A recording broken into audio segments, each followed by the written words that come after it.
Dean Green, deans, university leadership, faculty, staff, parents, friends, and the 2015 class of New York University's Tisch School of the Arts. Thank you for inviting me to celebrate with you today. Tisch graduates, you made it. And you're f***ed.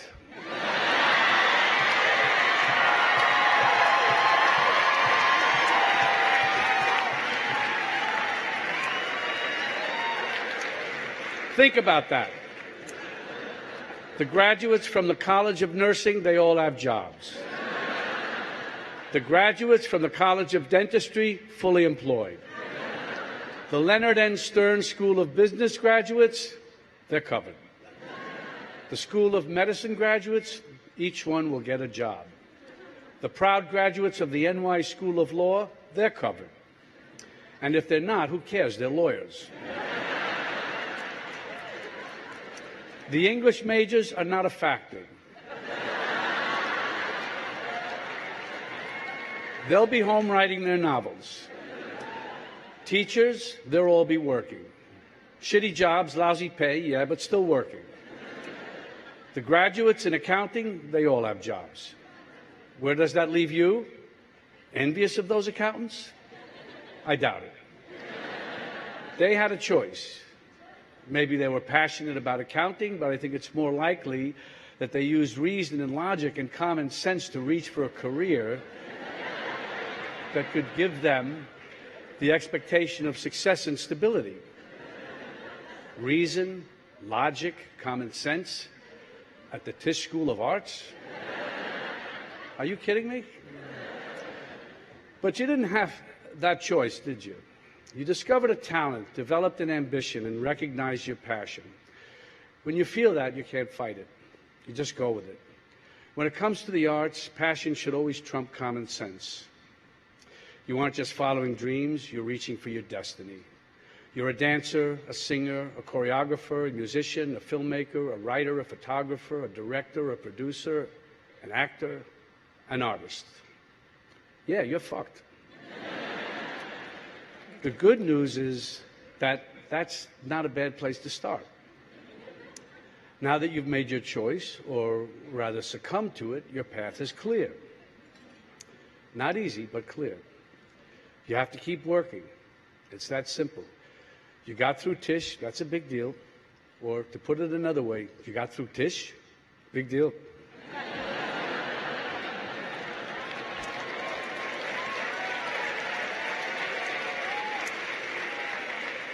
Well, it's a start. On this day of triumphantly graduating, a new door is opening for you. A door to a lifetime of rejection. It's inevitable.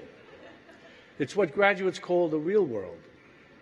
You'll experience it auditioning for a part or a place in a company. It'll happen to you when you're looking for backers for a project. You'll feel it when doors close on you while you're trying to get attention for something you've written and when you're looking for a directing or a choreography job. How do you cope with it? I hear that Valium and Vicodin work. Well, I don't know. You can't be too relaxed and do what we do. And you don't want to block the pain too much. Without the pain, what will we talk about? Though I would make an exception for having a couple of drinks if, hypothetically, you had to speak to 1,000 graduates and their families at a commencement ceremony. Excuse me.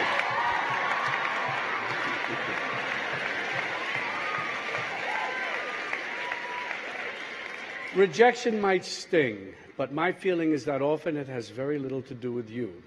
When you're auditioning or pitching, the director or producer or investor may just have something or someone different in mind. That's just how it is.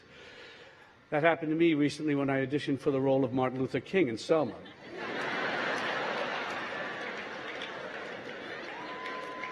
Which was too bad because I could have played the hell out of that part. I felt it was written for me.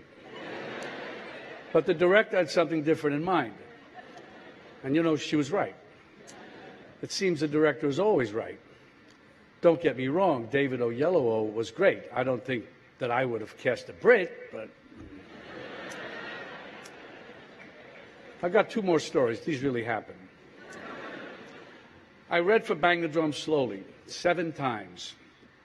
The first 2 of the 3 times I read for the role of Henry Wiggins, the part eventually played by Michael Moriarty. I read for the director, I read for the producer, then they had me back to read for another part, the role of Bruce Pearson. I read for the director, I read for the producer, I read for the producer and his wife, I read for all of them together. It was almost like as long as I kept auditioning, they would have time to find someone they liked more. I don't know exactly what they were looking for, but I'm glad I was there when they didn't find it. Another time, I was auditioning for a play. They kept having me back. I was pretty sure I had the part, and then they went with a name. I hated losing the job, but I understood. I could just as have easily lost the job to another no-name actor, and I also would have understood. It's just not personal. It can really be nothing more than the director having a different type in mind. You'll get a lot of direction in your careers, some of it from directors, some from studio heads, some from money people, some from writers, though usually they'll try to keep the writer out of at a distance. And some from your fellow artists. I love writers, by the way. I keep them on the set all the time. Listen to all of it and listen to yourself. I'm mostly going to talk about these ideas in movie actor terms, but I think this applies to all of you. You'll find comparable situations in all the disciplines. The way the director gets to be right is you help him or her be right. You may start out with different ideas. The director will have a vision. You will have ideas about your character. When you're a young actor starting out, your opinions may not be trusted as much as they will later on in your career. You've been hired because the director saw something in your audition, your reading, in you that fit their concept. You may be given the opportunity to try it your way, but the final decision will be the director's. Later in your career, when there's a body of work to refer to, there may be more trust from the director, but it's pretty much the same thing. You may have more opportunities to try it your way and may think the director has agreed to your take, your take is the best, but if it's a movie, you'll be nowhere near the editing room where the director makes the final decision. It's best when you can work it out together. As an actor, you always want to be true to your character and be true to yourself. But the bottom line is, you got the part. And that's very important. As a director or producer, you also have to be true to yourself and to the work. A film, a dance, a play, they're not tents where artists get to play and express their individuality. They're works of art that depend on the contributions and collaboration of a group of artists. And it's a big group. It includes production and costume designers, directors of photography, makeup and hair, stage managers, assistant directors, choreographers, etc., many more to name that I won't now. Everyone plays an important part, an essential part. A director or producer, choreographer or company artistic director, these are powerful positions. But the power doesn't come from the title. The power comes from trust, respect, vision, work, and again, collaboration. You'll probably be harder on yourself than any director. I'm not going to tell you to go easy on yourselves. I assume you didn't pick this life because you thought it would be easy. You may have to answer to a director for a job, but you also have to answer to yourself. This could create conflicts for you. You want to play the role your way, and the director has a different idea. Discuss it with the director. Maybe there's a compromise. There always should be the space to try it both ways. But don't make a production. But don't make a production out of it. I guess this is some typo here because it's not a democracy. On the set or on the stage, someone has to make the final decision. Someone has to pull it all together. That's the director. So don't be obdurate. No one's going to see you do it in the quote unquote right way if you're not on the stage or in the movie. I can answer the question that's on all of your minds right now. Yes, it's too late to change your major to directing. While preparing for my role today, I asked a few Tisch students for suggestions for this speech. The first thing they said is keep it short. And they said it's okay to give a little advice, it's kind of expected and no one will mind. And then they said to keep it short. It's difficult for me to come up with advice for you who have already set upon your life's work, but I can tell you some of the things I tell my own children. First, whatever you do, don't go to Tisch School of the Arts. Get an accounting degree instead. Then I contradict myself. And as corny as it sounds, I tell them don't be afraid to fail. I urge them to take chances, to keep an open mind, to welcome new experiences and new ideas. I tell them that if you don't go, you'll never know. You have to have to be bold and go out there and take your chances.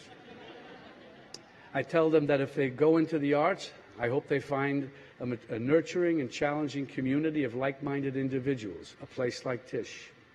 If they find themselves with a talent and a burning desire to be in the performing arts, I tell them, when you collaborate, you try to make everything better, but you're not responsible for the entire project, only your part in it. You'll find yourself in movies or dance pieces or plays or concerts that turn out in the eyes of critics and audiences to be bad, but that's not on you, because you will put everything into everything you do. You won't judge the characters you play, and you shouldn't be distracted by judgments on the works you are in.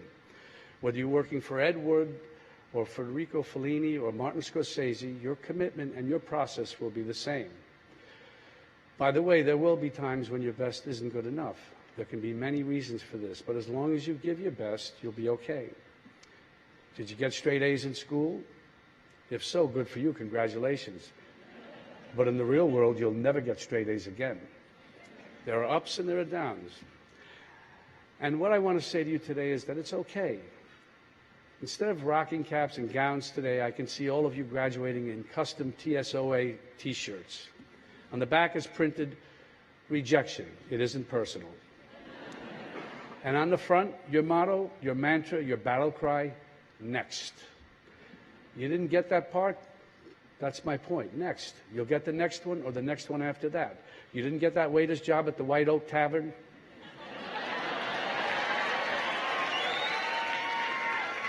Next. You'll get the next one, or you'll get the next gig tending bar at Josie's. You didn't get into Juilliard? Next. You'll get into Yale or Tisch.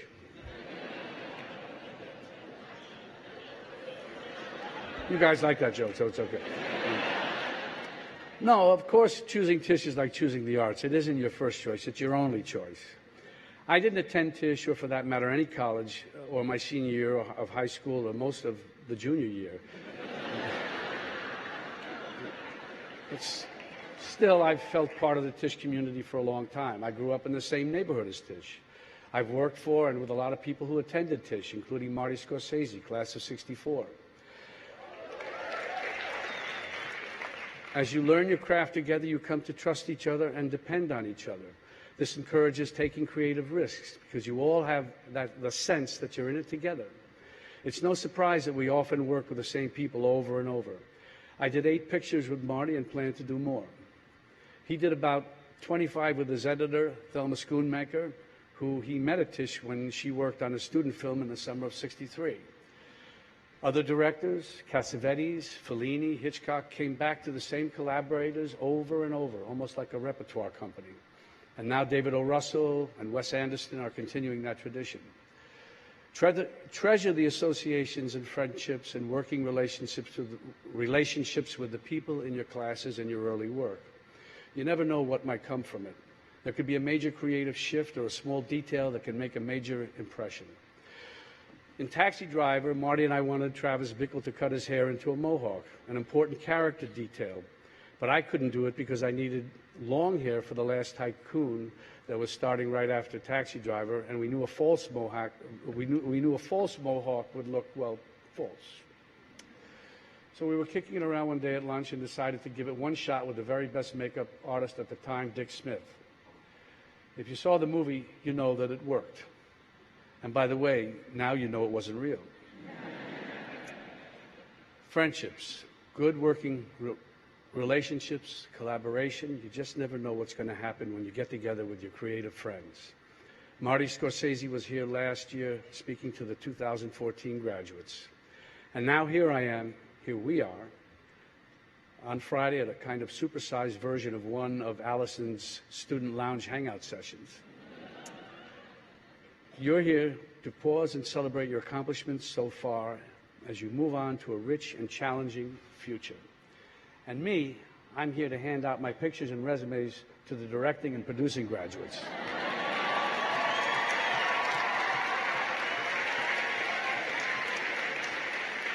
I'm excited and honored to be in a room full of young creators who make me hopeful about the future of the performing and media arts. I know you're going to make it, all of you. Break a leg. Next. Thank you.